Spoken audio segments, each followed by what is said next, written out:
नसरापूर चिमुरडीवरील अत्याचार आणि प्रकरणामध्ये एक महत्त्वाची माहिती। आज भोर आणि राजगुरुनगर तालुका बंदची हाक देण्यात आलेली आहे। अत्याचार आणि हत्येच्या घटनेच्या निषेधार्थ बंदची हाक देण्यात आलेली आहे। नागरिकांना सहकार्य करण्याचं आवाहनही करण्यात आलेलं आहे।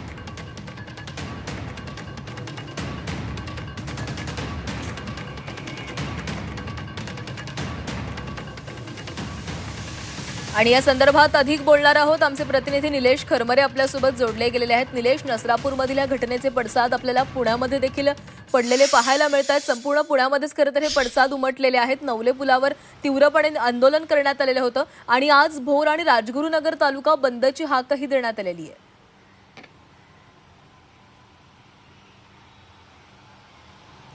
नक्कीच प्राची, जर आपण बघितलं या घटनेचा संताप जो आहे, त्याचा उद्रेक जो आहे तो कालपासून आपल्याला या ठिकाणी पाहायला मिळतोय।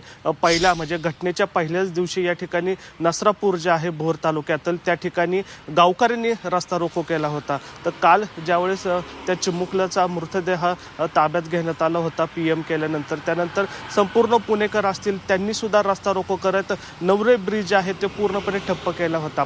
आज जर बघितलं तर आज भोर असेल, राजगड तालुका असेल आणि असे 3 तालुक्यांमध्ये या ठिकाणी आता बंदची हाक देण्यात आलेली आहे। आज दिवसभरात जर बघितलं तर आज अनेक लोक जे आहेत ते आता ते पीडित कुटुंबियांना भेटण्यासाठी पुण्यामध्ये दाखल होतील।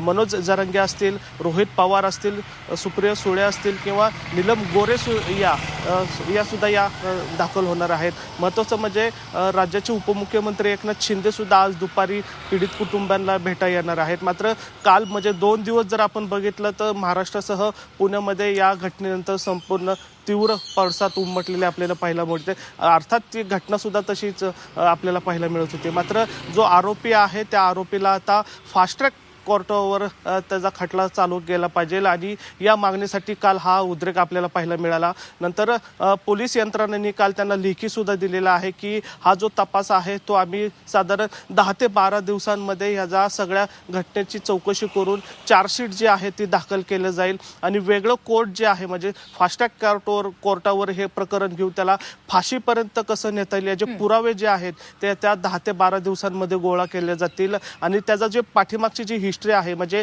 याआधीही तो 2 गुन्ह्यामध्ये याच प्रकरणामध्ये जेलमध्ये गेला होता, तो नंतर का सुटला याचीही या ठिकाणी चौकशी केली जाणार आहे। एवढंच नव्हे तर ज्या ठिकाणी त्याचं गाव आहे त्या गावातल्या नागरिकांनी या ठिकाणी आता असा निर्णय घेतलेला आहे की त्याला जे सरकारी योजना ज्या मिळत होत्या त्या थांबवावी अशी मागणी सुद्धा आहे ती स्थानिक गावकऱ्यांनी या ठिकाणी केलेली आपल्याला पाहायला मिळते। त्याचं गाव नसरापूर पासून साळोरा म्हणून जे गाव आहे त्या गावामध्ये तो गेल्या अनेक वर्षांपासून वास्तवास होता, मात्र त्याचं जे कृत्य होतं त्यामुळे त्याला गावाबाहेर नेहमीच ठेवण्यात आलं होतं। तर आता या संपूर्ण प्रकारामध्ये जर बघितलं तर गावकऱ्यांनी मागणी केलेली की त्याला जे सरकारी योजना होत्या त्या बंद केल्या पाहिजे। आज अनेक नेते जे आहेत ते पीडित कुटुंबाला भेटतील। एवढंच नव्हे तर पोलिसांनी काल जे आश्वासन दिलं होतं, ज्या आश्वासनानंतर हे जे उद्रेक पाहायला मिळत होता ते जे नागरिक होते ते नंतर बाजूला सरकले। मात्र या दरम्यानमध्ये आता पोलिसांनी म्हणजे पुणे ग्रामीण पोलीस जे आहेत, राजगड पोलीस याचा तपास करते। या प्रकरणामध्ये आता 10 ते 12 दिवसात चार्जशीट जी आहे ती दाखल करून आरोपीला कठोरात कठोर कारवाई करण्यात येईल। मरेपर्यंत त्याला फाशीची शिक्षा देण्यासाठी पुरावे जे आहेत ते गोळे केले जातील।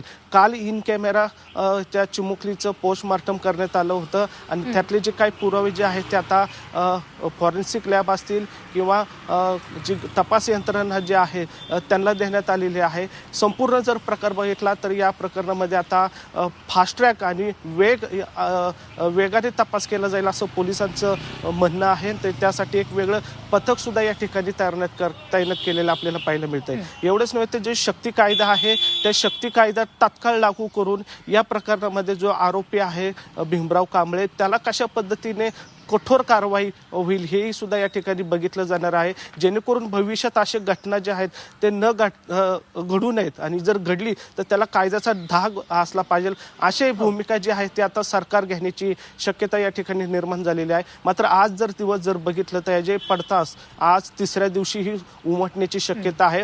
पुण्यामध्ये विशेष करून या घटनेचा निषेध जे आहे तो केला जातोय, त्यामुळे आज दिवसभर नेमकं काय होतं हे पाहणं महत्त्वाचं असणार आहे। साहजिकच आहे की पुणेकर जे असतील किंवा इतर नागरिक असतील या घटनेचा तीव्र निषेध या ठिकाणी केला जातोय. आज अनेक नेते जे आहेत ते आज पीडित कुटुंबाला मिळतील. आता नक्कीच पीडित निलेश, तर कुटुंबांची केवळ नेमकी मागणी काय पुण्यामधूनच आहे? नव्हे तर राज्यभरामधून या घटनेचा निषेध केला जातोय, संताप व्यक्त केला जातोय. धन्यवाद तुम्ही दिलेल्या या माहितीसाठी.